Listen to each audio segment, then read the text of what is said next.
हरि ओम तत्सत।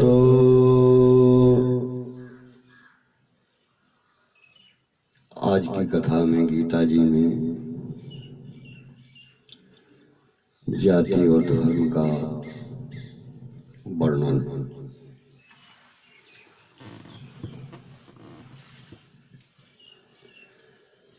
जन्मना मन्यते जाति कर्मणा मन्यते कृतिः तस्मात् स्वकीय कर्तव्यम पालनीयम प्रयत्नतः।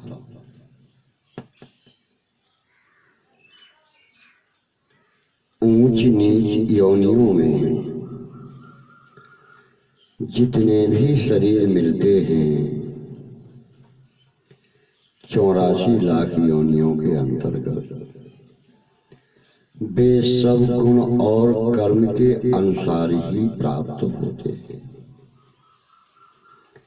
गीता जी के 13वें अध्याय के 21वें श्लोक में एवं 14वें अध्याय के 16वें और 18वें श्लोक में वर्णन है। कर्म के अनुसार ही मनुष्य का जन्म होता है, अर्थात पूर्व जन्म में मनुष्य के जैसे गुण थे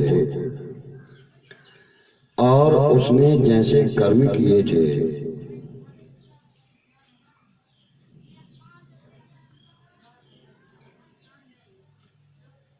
उसके अनुसार ही उसका जन्म होता है। चातुर्य वर्णम मया सृष्टिम गुण कर्म विभाग सहा।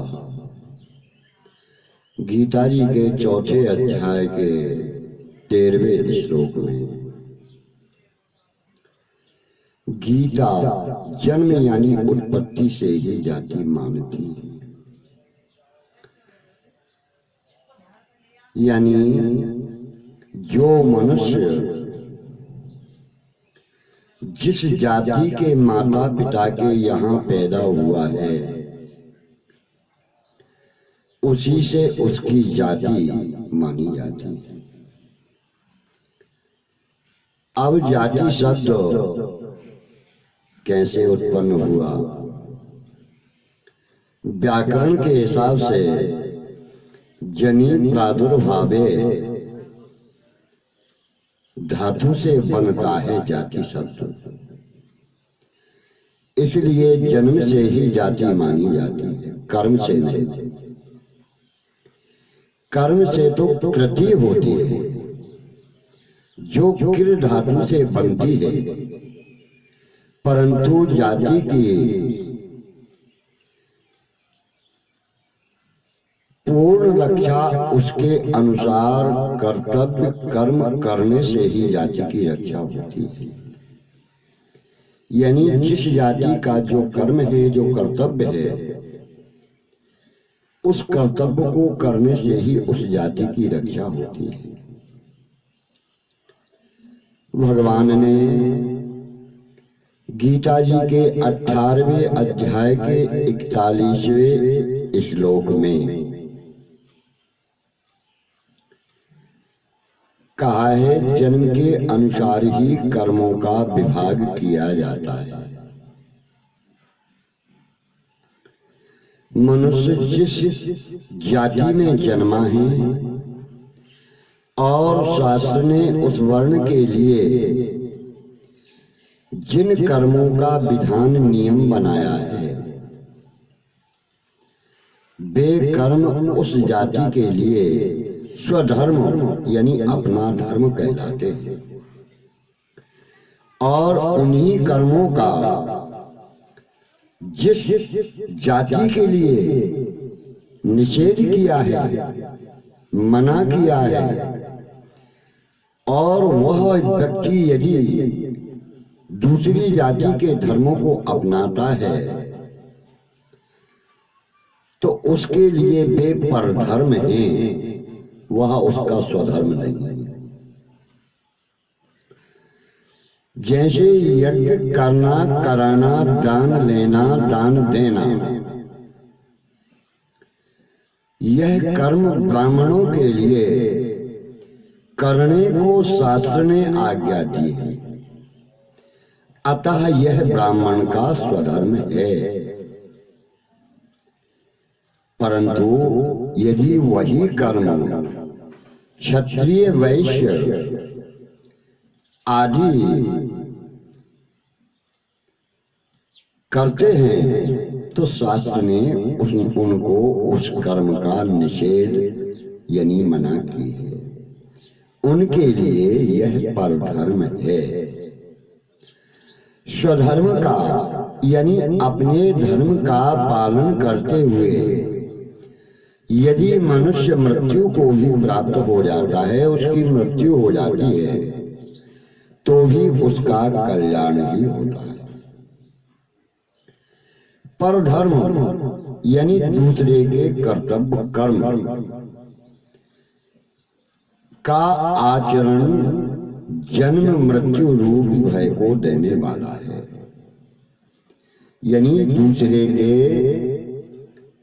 दूसरी जाति के कर्तव्य कर्म को यदि कोई व्यक्ति करता है तो वह उसको कष्टकारक ही होता है। तीसरे अध्याय के 35वें श्लोक में अर्जुन क्षत्रिय थे,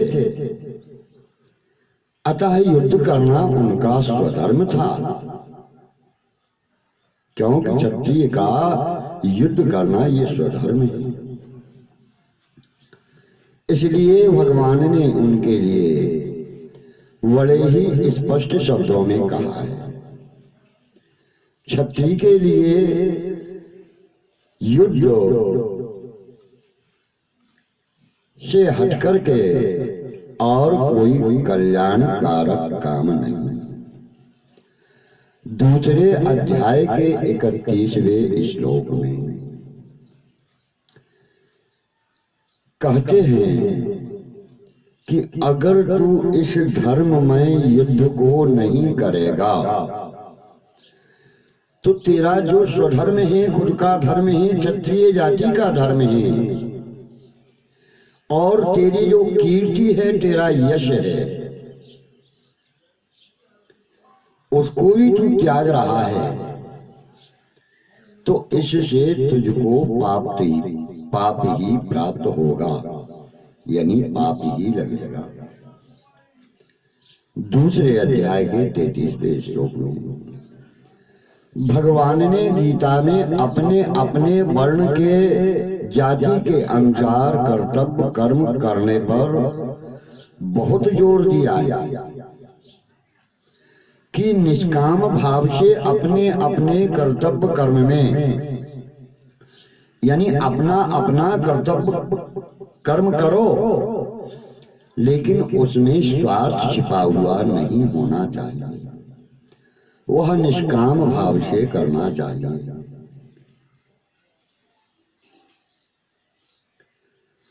तो निष्काम भाव से तत्परता से अपने स्वधर्म का पालन करने में मनुष्य को परमात्मा की ही प्राप्ति होती है, वह परमात्मा को प्राप्त कर लेता है।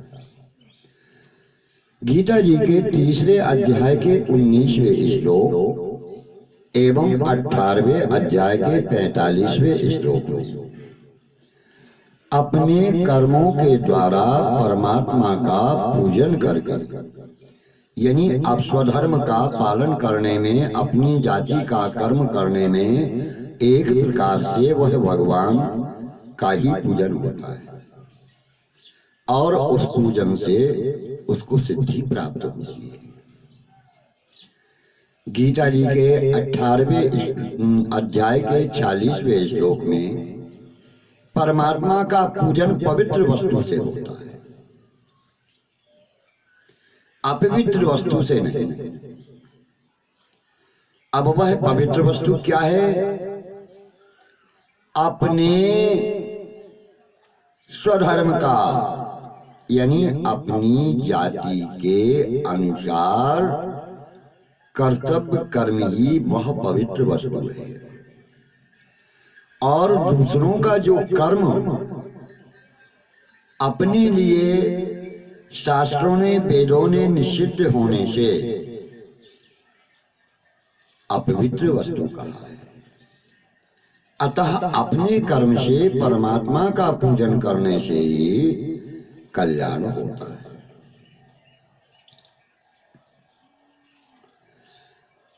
दूसरे के कर्म से पतन होता है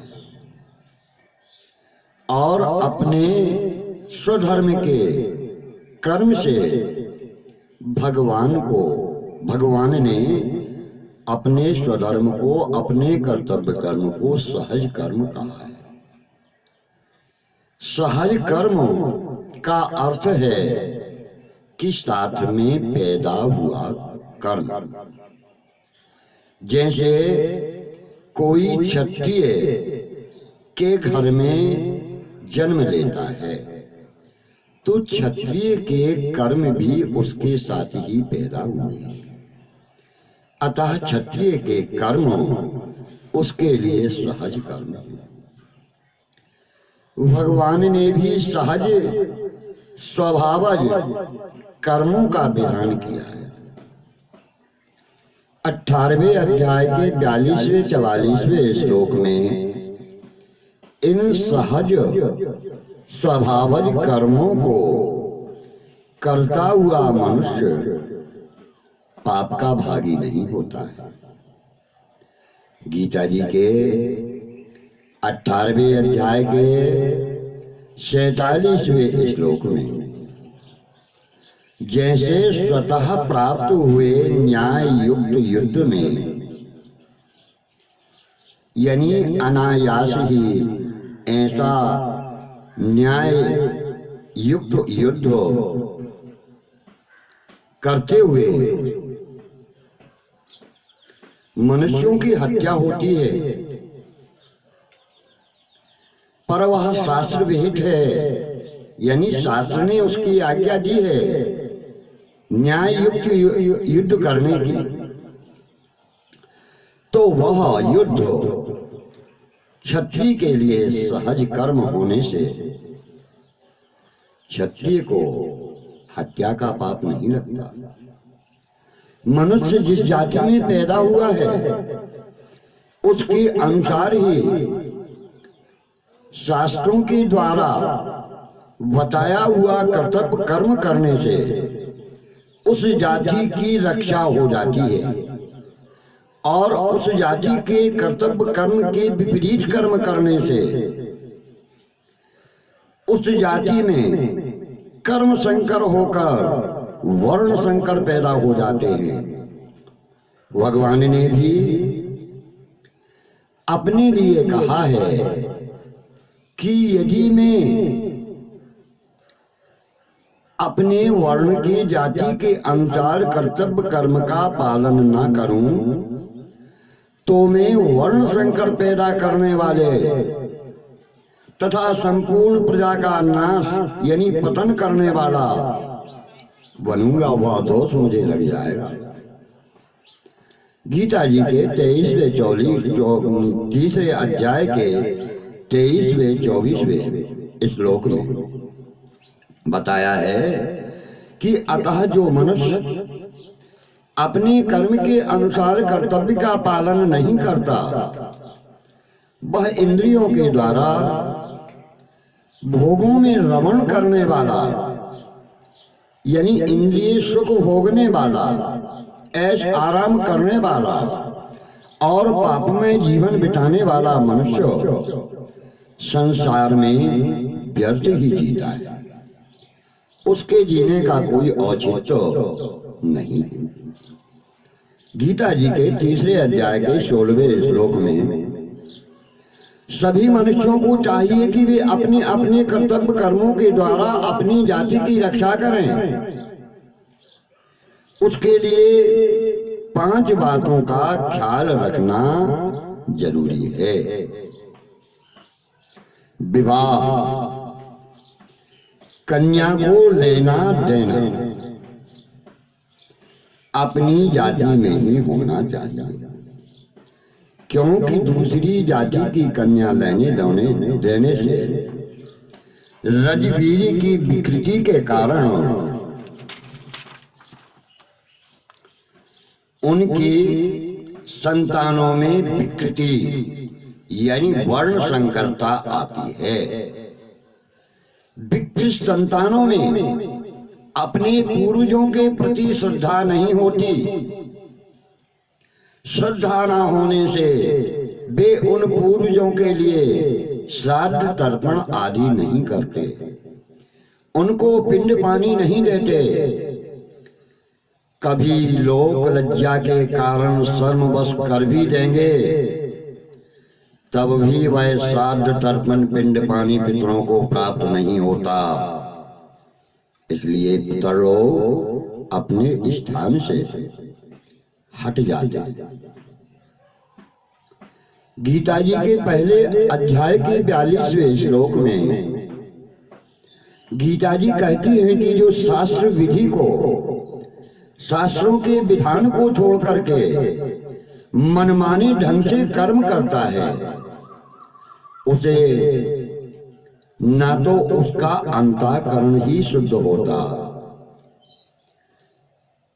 ना उसको उसके कार्य में सफलता प्राप्त होती यानी सिद्धि नहीं मिलती, ना ही उसकी आत्मा को शांति प्राप्त होती, ना ही वह सुख को प्राप्त होता, और ना ही उसको परम गति की प्राप्ति ही होती है, यानी वह परम गति को भी प्राप्त नहीं होता। गीता जी के 16वें अध्याय के 23वें श्लोक में अतः मनुष्य को कर्तव्य यानी जो उसके करने योग्य कार्य है, अकर्तव्य यानी जो उसके करने योग्य कार्य नहीं है, तो इनके विषय में शास्त्र को ही सामने रखना चाहिए। गीता जी के 16वें अध्याय के 24वें श्लोक में अब भोजन भी जो जाति के अनुसार ही होना चाहिए। जैसे ब्राह्मण के लिए सात्विक,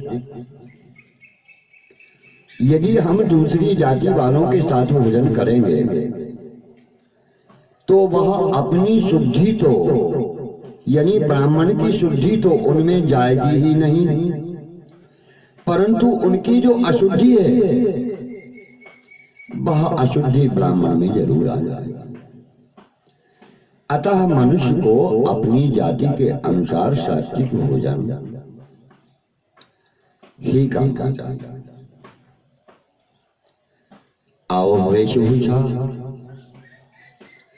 पाश्चात्य देश यानी पश्चिमी देशों का अनुकरण यानी नकल करने से, पश्चिमी देशों की वेशभूषा का अनुकरण करके नकल करने से आज अपनी जाति की वेशभूषा प्रायः भ्रष्ट हो गई है, बिगड़ गई है।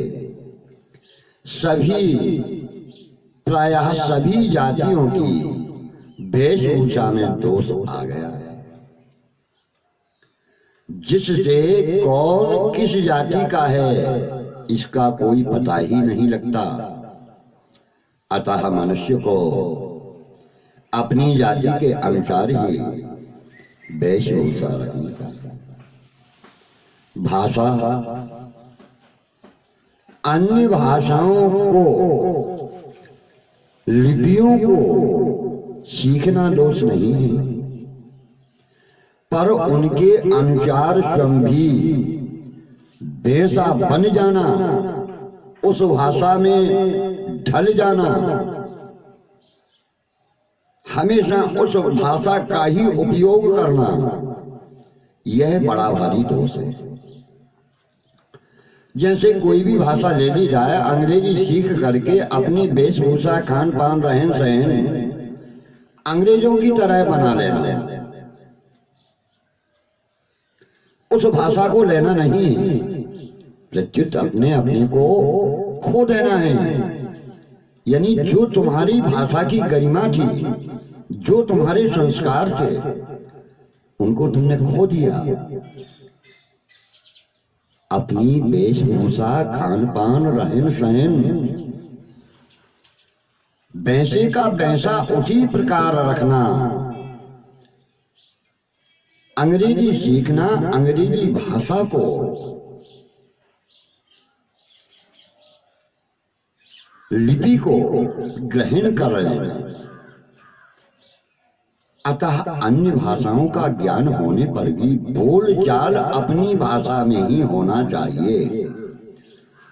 व्यवसाय यानी काम धंधा जो अपनी जाति के अनुसार ही होना चाहिए। गीता जी में ब्राह्मण, क्षत्रिय, वैश्य आदि के लिए अलग अलग कर्मों का विधान किया है। ऐसा गीता जी के 18वें अध्याय के 42वें 44वें श्लोक में इनकी व्याख्या की गई है। हरि ओम तत्सत। श्री कृष्ण शरणम मम।